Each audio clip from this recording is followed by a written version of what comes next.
I used to think family was something you were born into, but after 18 years in a house that always felt more like a boardroom than a home, I realized some things are called family simply because people don't know what else to name them. I'm Zoe, and this is the story of how I was publicly disowned in front of hundreds of people at my own graduation. The man I once called my father stood up, pointed at me in the middle of the crowd, and said, "You are not my daughter." But instead of crying, I smiled, because I had been waiting for that moment my entire childhood. They thought I would break. But I was holding an envelope. Inside it was the truth, something sharp enough to tear through the polished facade they had spent years hiding behind. And when I stepped onto that stage that day, I didn't just receive a diploma. I reclaimed my life. Chapter 1. The Graduation Shock. At that moment, I was standing in the middle of a packed auditorium, and the name Zoe Richardson had just echoed through the loudspeakers. I was supposed to smile, walk up on stage, shake hands, receive my diploma, take photos like every other student. That moment was supposed to be one of the most beautiful days of my life. But then his voice cut through. The voice I had both longed for and feared for 18 years. Clear, sharp, cold as ice. "You are not my daughter." 5 words, and they shattered every other sound in that auditorium. Conversations stopped mid-sentence, camera shutters froze. Even the baby crying in the 3rd row suddenly went quiet. I stood there, one foot still on the ground, the other just about to step onto the stage. My name still echoed in the air, Zoe Richardson, and now hundreds of eyes were locked on me as if the graduation ceremony had just switched channels into a live K-drama scandal. He wasn't the least bit embarrassed, not ashamed. Ethan, the man I used to call Dad, stood up from the 4th row, arms crossed, like he was delivering a corporate strategy presentation. He continued, "As of today, I cut all ties. No more tuition, no more support. You are no longer part of this family." I clearly heard someone gasp, "Oh my God, he actually said it." A wave of murmurs rippled through the hall. Some discreetly started recording. Others swung their cameras away from the stage and toward us. My classmates, who had been waiting to receive their diplomas, sat frozen mouths agape like stone statues.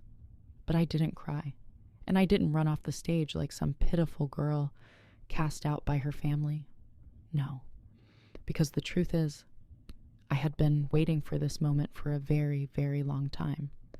I had prepared for this exact scenario, the right person, the right timing, the perfect setting. Ethan thought he could humiliate me in front of the entire school, but I had spent months reassembling the truth, and today, all I needed to do was open the envelope in my hand. I smiled. Not an awkward smile, not a fake happy one either. A real smile. The kind Caitlin, my adoptive mother, once said made my entire face light up. A smile of someone holding the one thing that could tear Ethan's perfect family mask to shreds right here on this stage in front of everyone. I stepped out of my row, not toward the diploma table. I walked straight to the podium. The principal frowned and gestured for me to return to my seat. I simply shook my head. Placing both hands on the podium, I adjusted the microphone. "Since today seems to be the perfect day for sharing DNA secrets," I began, "I think it's time we talk about a few fun facts in genetics." No one expected that a standard student's graduation ceremony would become a magnitude 10 earthquake, and I was the epicenter. Chapter 2. The Counterattack on Stage. I could feel the air in the auditorium shift within just a few breaths. No more whispers. Not a single chair creaked. Every pair of eyes was now fixed on the podium, where I stood holding a white envelope with a crumpled corner. I'd carried it with me for the past 3 weeks, in my backpack, in my coat pocket under my pillow, waiting for this exact moment. Michelle, Ethan's new wife, sat beside him, trembling. I saw her hand clutching the armrests tightly, her makeup starting to smudge lips, moving as she whispered something to her husband, but her eyes were glued to the envelope in my hand. She knew. She knew exactly what was inside. and she was scared. You're right, I continued staring straight at Ethan. I'm not your biological daughter. Caitlin, my mom, told me when I was 12. She didn't lie. She made me understand that I was chosen, that I was loved, and that not a single drop of blood defines who your real family is. I saw Ethan falter. His proud, firm stance softened, like someone had just punched him in the chest. But I didn't stop. But the story of DNA doesn't stop with me, I said, lifting the envelope higher. Because sometimes the one throwing stones is living in the biggest glass house of all. I opened the envelope, slowly. The rustling paper seemed deafening in the silence. I pulled out a printed document, DNA results, and held it up like undeniable evidence. That sweet little boy you've been parading around for the past 6 months. He's not your biological son. No need to wait any longer. The entire hall erupted. Gasps. Sharp intakes of breath. Chairs scraping against the floor. Some people stood up completely to get a better view. Phones were raised en masse like I was giving a press conference, not a high school graduation speech. Michelle was frozen in her seat. Then suddenly she jumped up, grabbed the baby, and started running down the aisle. Actually running. She stumbled over someone's foot, one heel nearly flying off. But she clung to the child, Marcus the baby Ethan believed was his own. I watched her go unhurried, because I wasn't done. I have proof, I said, my voice sharp and clear like a razor blade. The DNA results confirm with 99.9% certainty that Marcus is not Ethan's son. He is Ethan's biological nephew. I let that hang in the air. Then came the final blow like the last sword unsheathed. Because Michelle slept with Jason, your brother. Ethan collapsed into his seat as if he'd been shot. His eyes wide mouth opening and closing, but no words came out. His head shook over and over like he was trying to reject a truth that had just pierced him like a bullet with no name. I watched Michelle disappear through the doors at the back of the auditorium. The door slammed shut behind her, a sound like the lid of a coffin closing. Then I turned back to Ethan. You wanted to humiliate me, I said, stepping to the edge of the stage, looking down at the man now crumbling in his seat. You wanted to stand in front of everyone and declare that I'm not your daughter, that I'm not worthy of your support, your love, or the name of family. I leaned down, voice low but unwavering. Congratulations. You just gave me the perfect stage to return the favor. Behind me, the murmurs began to swell again. My story had rippled across the room, but I didn't care, because I had said everything I needed to say. Not to beg for pity, but to prove one thing, that I was no longer the quiet little girl waiting for a glance from her father. I was Zoe, and today was the day I reclaimed my name. Chapter 3, A Shadowed Childhood. I stepped off the stage surrounded by gasps and stunned stares from all directions, but my mind wasn't there anymore. Though my hands still clutched the diploma, though my feet moved steadily toward the exit, my thoughts had already retreated from the present, drifting back into the past. Back to the house I once called a home, though it never truly was one. I still remember the first day I stepped into that house. 2 years old, too young to understand what was happening, but just old enough to feel that everything around me was unfamiliar. My tiny hand clung tightly to the dress of a strange woman, the one I would later call Mom Caitlin. Caitlin was the kind of person whose hug could calm any storm. She had this way of turning the smallest things into magic. A trip to the market became a treasure hunt. A rainy afternoon transformed into a living room pillow fortress. The house always smelled of vanilla and fresh flowers, as if even the air was something she lovingly tended to. But Ethan, he was different. Not cold exactly, but distant, like he lived in the same house on a separate plane. Family dinners felt more like executive meetings. Every question from him began with, "How are your grades? Where's your science project at? Has your SAT score improved? Never once are you happy, or how was your day?" When I was younger, I thought it was my fault, that I wasn't as good as other kids. Not as outgoing, not as expressive. But eventually I realized it wasn't me. It was the wall Ethan had built. He never once called me daughter, just Zoe like he was introducing a colleague. When his friends came over, he'd say, "This is Zoe," with a half-hearted smile, before turning back to his work talk. I learned to stay silent at family gatherings, to never ask for attention, to expect nothing. Luckily, I had Caitlin. She came to every school performance, even when I was just the 10th tree in the background. She cheered like crazy when I finished last in track and field.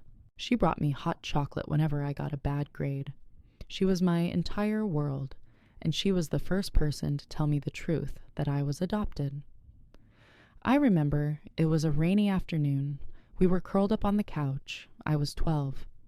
Caitlin stroked my hair and gently said, "You didn't come from my body, but you came from my heart, and I chose you. Not out of obligation, but out of love." I don't remember whether I cried. I just remember this strange sense of relief. Because finally someone had told me I was wanted, not merely tolerated. If only that happiness had lasted longer. Chapter 4. The arrival of Michelle Caitlin died when I was 14. The house, already quiet by nature, became hauntingly hollow after she was gone. The armchair where Mom used to read still sat in its corner, the cushion bearing a permanent indent from the countless hours she curled up with her novels. But no one sat there anymore. No one sang softly in the kitchen. No one left little notes beside my breakfast box. Only the scent of disinfectant remained hospital air, clinging to the pillows and blankets, and a silence that stretched like a sentence passed down. I tried to fill the void with stories from school, with silly things that would have once made her laugh out loud. But Ethan merely nodded, eyes never lifting from his laptop, and then, just 6 months later, he brought Michelle home. I still remember the first time I saw her. Flawless makeup, not a single strand of hair out of place, and a smile so bright it bordered on fake. "Oh, you must be Zoe. Ethan's told me so much about you." Her voice was high-pitched, sugary sweet, like a bad actress playing the kind stepmother in a low-budget play. I nodded in silence, because I knew Ethan hadn't told her a thing. She didn't know I liked to read, or that I played softball, or that I once won a citywide science fair. All Michelle knew was that I was the daughter who already came with the house. They got married 8 months later. A small wedding, not out of intimacy, but because Ethan said, "No need for fuss, no need for expense." I wore a black dress Caitlin had once bought for formal events, stood quietly at the edge of the reception, and overheard Michelle whisper to someone, "Look at her. She looks like she's at a funeral. Must still be in her gothic phase." After the wedding, the house ceased to be the place I had grown up in. Piece by piece, every trace of Caitlin was removed. The vanilla-scented candles disappeared, replaced by elegant wood diffusers, Michelle's words. The family photos of Caitlin and me were moved into storage, swapped for magazine-perfect portraits of Michelle and Ethan. My mother's cozy reading nook became a crystal display corner. Cold, shiny, emotionless. Then one morning, as I was quietly eating my usual bowl of cereal, Michelle placed her hand on her still flat stomach and said dreamily, "We're having a baby." I dropped my spoon. Ethan, on the other hand, burst out laughing and pulled her into a hug. His eyes lit up, no trace of distance or frost. It was the first time I had ever seen him genuinely happy, overflowing, uncontainable. I sat there, spoon in hand, feeling hollow, as if the last warmth in the house had decided to leave me behind, choosing another destination, one where I was no longer invited. That night, Ethan said something I would never forget. "This is our second chance. This time I'll get it right." I nodded. But inside my heart shattered into 1,000 pieces. What did that even mean? That I was the failed first attempt? That I was the imperfect draft, and this new baby would be the real worthy version? From that day on, I stopped telling him stories about school, stopped waiting for check-ins or concern, stopped believing I had any real place in his eyes. I spent more time at the library, took a part-time job at a nearby bookstore, studied harder, volunteered more. I started building a world of my own, a space where I didn't need permission to simply exist. And in that little world, I began to see Michelle more clearly. What lay behind that polished smile? What was hidden beneath those thoughtful gifts left on my desk? Those fake acts of kindness? I didn't have the answer. Not yet. But I had started to see the cracks. And I had started to remember. Chapter 5, The Affair and the Revenge Plan. Marcus was born on a March morning as perfect as a baby from a commercial. Jet black hair, big round eyes, and a smile that could melt any adult's heart. Ethan held him like he was cradling a treasure, whispering words of love and promises I had never once heard for myself. Once I stood quietly in the doorway of the hospital room, watching him hold Marcus, tears glistening in his eyes. No one saw me. No one called me in. I was a ghost in this new family, forgotten, but forced to remain.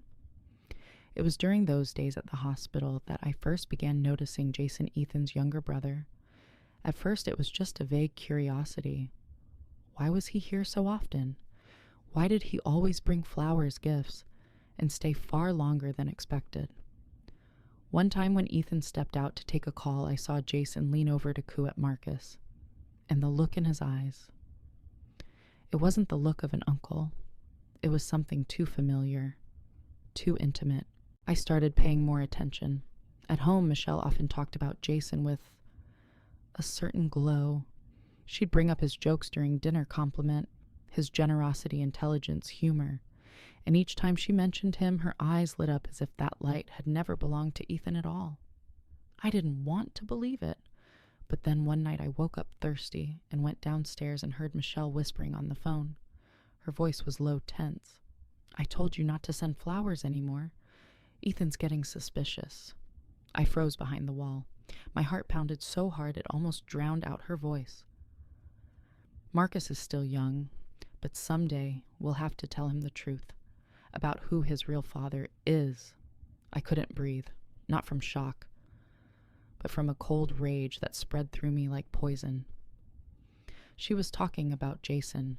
There was no doubt. I was no longer a clueless child. I was the only one in that house who still saw clearly. And I knew exactly what I had to do. I began gathering evidence. Michelle thought I was still the gullible little girl she once met, but I learned fast. Very fast. I started logging every odd detail, her self-care. Tuesday's shopping bags from stores, Jason had mentioned the scent of unfamiliar cologne on shirts Ethan never wore. One Tuesday, Michelle told me she was going for a manicure, but I knew that salon only took an hour tops.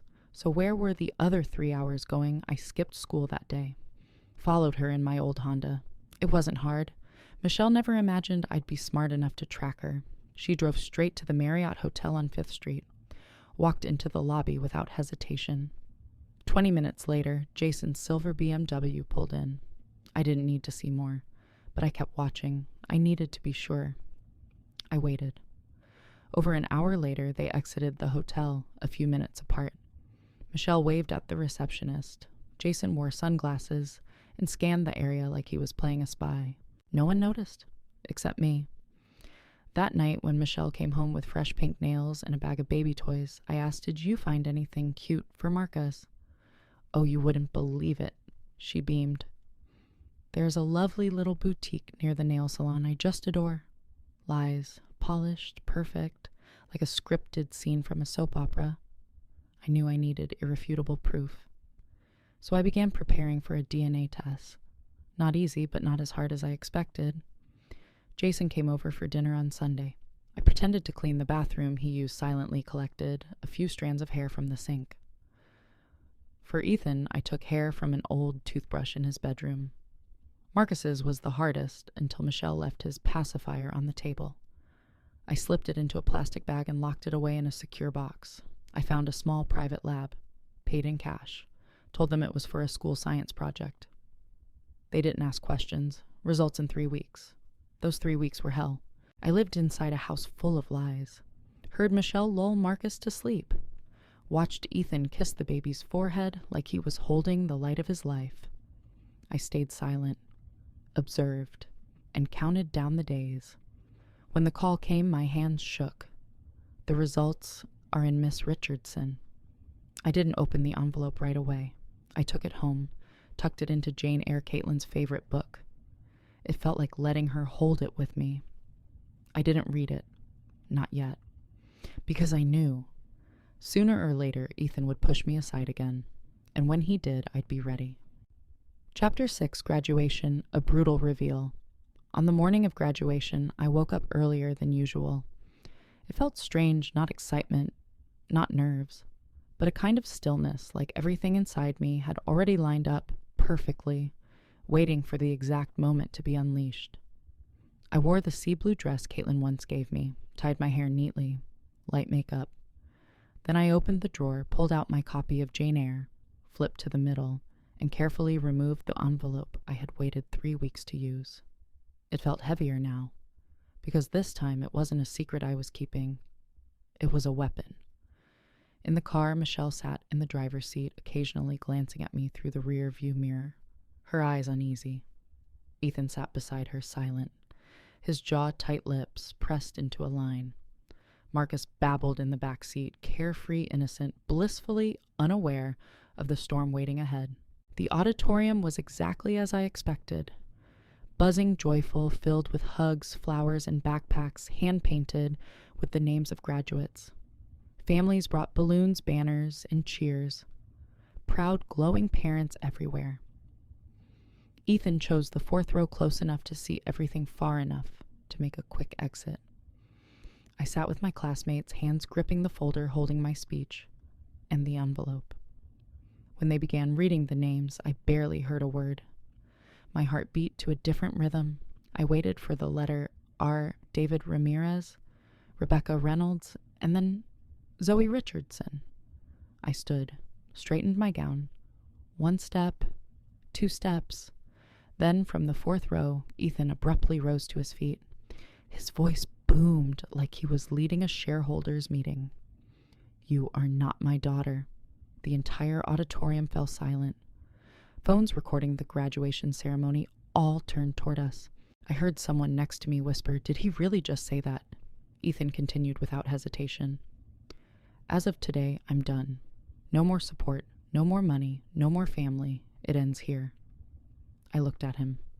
Not angry, not shocked, just amused.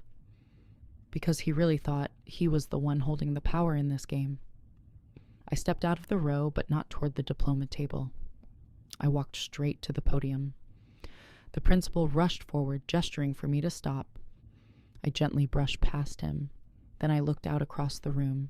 1,000 pairs of eyes were locked on me, breath held, waiting to see what I would do next. "Since we're sharing DNA secrets today," I began, my voice ringing clearly through the mic, "I think it's only fair that I share a few truths. Truths some people in this room won't want to hear." Michelle was frozen in place. Ethan stood with arms crossed, but I noticed his hands were trembling. I'm not his biological daughter. I've known that since I was 12, and I've never been ashamed of it, because my mother, Caitlin, taught me that love has nothing to do with blood. I paused, took a deep breath. "But if we're talking about DNA, let's talk about all of it." I raised the white envelope, slowly pulling out the paper inside. "This is the DNA test result for Ethan Richardson, Marcus Richardson, and Jason Richardson." Michelle shot up from her seat. She gasped. "Zoe, don't," but it was already too late. "The results show," I said with 99.9% certainty, "that Marcus is not Ethan's son. He is his nephew." The shock that swept through the auditorium was like thunder. People screamed, stood up, shoved past one another to get a better view. Phones rose in unison. Streams went live instantly. Someone whispered, "Oh my God, she just destroyed that entire family." Michelle scrambled to grab Marcus. Her high heel caught on a chair leg and she stumbled. Still, she clutched him and fled. Ethan sat motionless, lips moving without sound. Empty. I stepped to the edge of the stage, looked straight down at him. "You wanted to humiliate me? You wanted to toss me aside like used trash? Then, thank you." You gave me a stage. You gave me lights. And you gave me an audience. I held the test results high one final time. Your son is your brother's child. And your wife has been sleeping with your own blood for over a year. Michelle was gone, disappearing behind the auditorium doors, which slammed shut with the weight of an empire collapsing. I looked back at Ethan, the man who once thought he could use power to erase me. But today, he was the one exposed, abandoned, unraveled by the truth. I turned and walked toward the diploma table. The principal handed me the certificate, his hand faintly trembling. "Congratulations, Zoe Richardson," he whispered. "Thank you," I replied, then posed for my graduation photo with the brightest smile as if nothing had just happened. But deep down, I knew. An era had ended, and I was the one who wrote its final chapter. Chapter 7, After the Storm, Facing Ethan Again. I left the stage with my diploma in hand, walking out of the auditorium as the noise behind me swelled like crashing waves. People were whispering, gasping, filming, snapping photos, texting, but I stayed quiet. I didn't turn back. I didn't look around. I knew I had closed a chapter of my life, and I would never return to where it began. The parking lot was almost empty. Everyone else was still caught in the chaos. I just kept walking toward my old Honda. I took off my graduation cap, tossed it onto the back seat, started the engine, and drove away. I didn't play any music.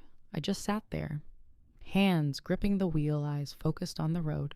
But my mind was going in reverse rewinding 18 years of being labeled daughter by a man who had never truly seen me as his.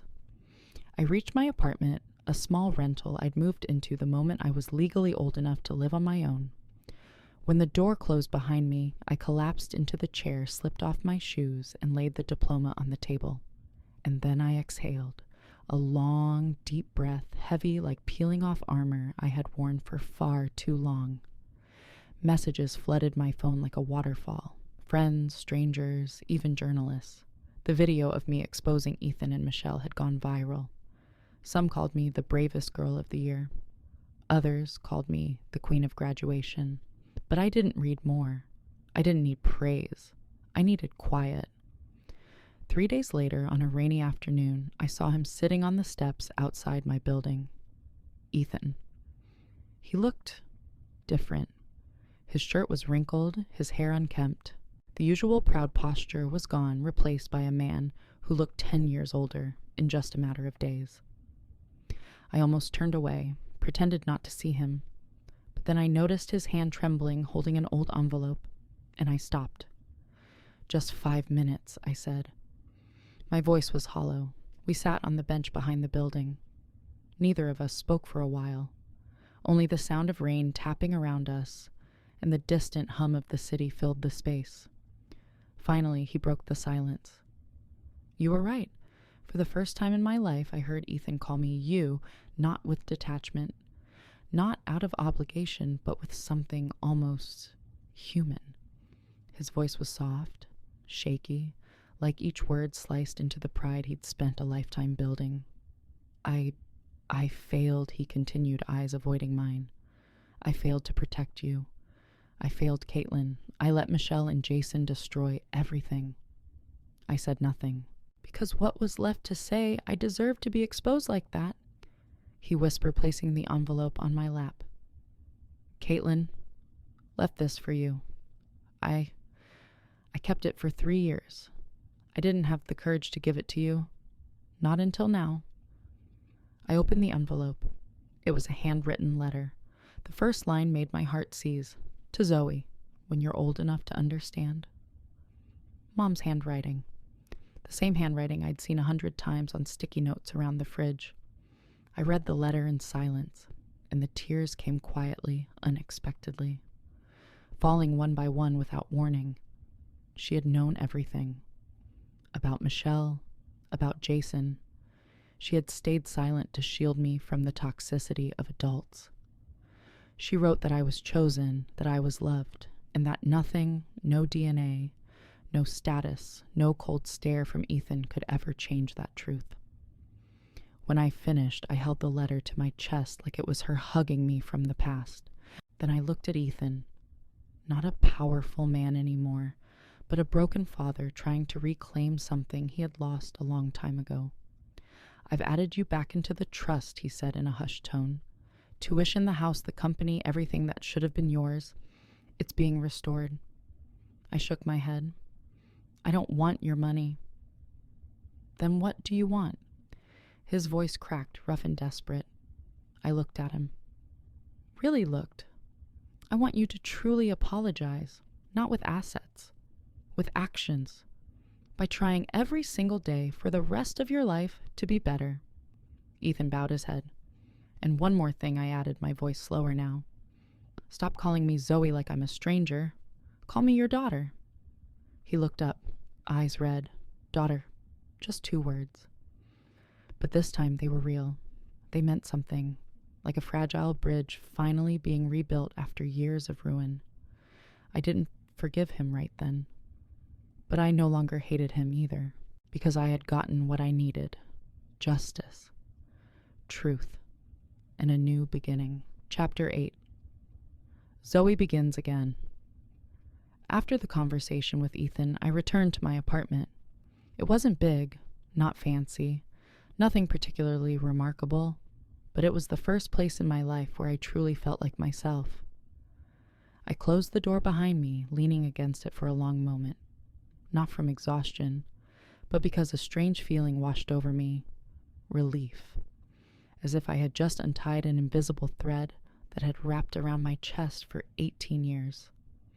I stood in front of the mirror, staring at my reflection, and for the first time, I didn't see the abandoned daughter.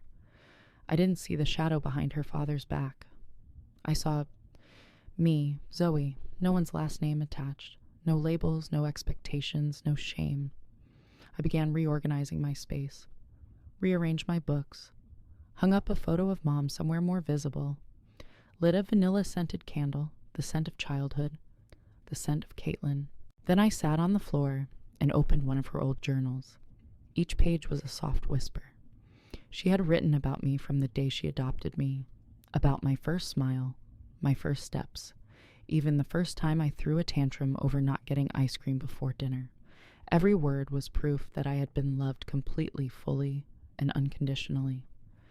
No DNA required, no justification needed, just love and choice. That night I slept better than I ever had before. No nightmares, no tossing, just the soft glow of my bedside lamp and the peace of someone who no longer needed to run from anything. The next morning I woke up early, made a cup of tea, opened the window and let the breeze in. I had no big plans, no agenda, but for the first time I wasn't afraid of that. Because I knew from now on every decision I made would be mine, not to please anyone, not to be accepted, but to live honestly for myself. I didn't need a perfect family. I only needed relationships that were real, and I would begin again from that place, step by step, day by day. Chapter 9. Inspiration and Closure. A few weeks after graduation, I received an email from a center that supports children in the foster and adoption system. Maria, the center's director, wrote that she had seen the video from my graduation and it had moved her to tears. "We need people like you here," she said. "People who've lived it, who know what it feels like to be the outsider in your own home. People who can help these kids believe they are still worthy of love." I said yes. Twice a week I went to the center, not to teach anything grand, just to sit to listen, and when they were ready, share a little of my journey. One time an 8-year-old girl named Emma asked me, "Do you hate your dad?" I looked up and met those young, searching eyes that once looked just like mine. "I used to think I did," I said. "But really, I was just sad, and being angry was easier than living with that sadness." She was quiet for a moment, then whispered me too. I nodded. Nothing more needed to be said. And so with each story I told, I offered a small piece, a thread of connection, a reminder that they weren't abandoned kids, but souls on a journey to reclaim themselves. One afternoon, after a session ended, I saw Ethan standing at the door of the center, holding a bag of pastries, fidgeting like a child waiting to be picked up. He had come to see what I was doing there, then sat quietly the entire time. We started having dinner together once a week. We didn't talk much, but just enough to begin understanding one another. I told him about the kids I met. He told me about his childhood, how he'd lost both parents in an accident, how he grew up in silence and fear and built a wall around his heart. A wall I had spent my childhood trying to break through. One evening he said, "I'm proud of you. Not because you exposed anyone, not because you made someone pay, but because you chose not to let your pain turn you cruel." I only smiled. Because I knew. Those words were once all I'd ever wanted to hear, but now I didn't need them to know my worth. Months later, I received a package. No name, no return address. Inside was a photo album. Pictures I had never seen before, me at 3 years old hugging Caitlin. Me scribbling with markers. Me laughing in a garden full of flowers. The final page held a handwritten note. "Your mother kept these photos by her bedside. Every night before closing her eyes, she looked at them as a reminder that you were the light of her life." No signature. I didn't need to know who sent it. I only knew this someone somewhere had seen the love I received and chose to remember it with me. That night I sat in my small apartment. The warm yellow glow of the lamp spilled across the window. I poured a cup of tea, opened the window, and let the breeze in. And I realized, freedom isn't about cutting every tie. It's about choosing what to keep and what to let go.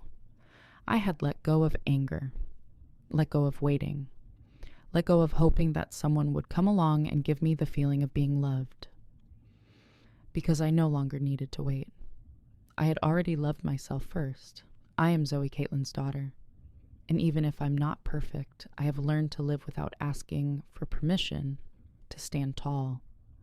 Without begging for approval, I stepped onto that graduation stage and turned my moment of rejection into the most powerful debut of my life.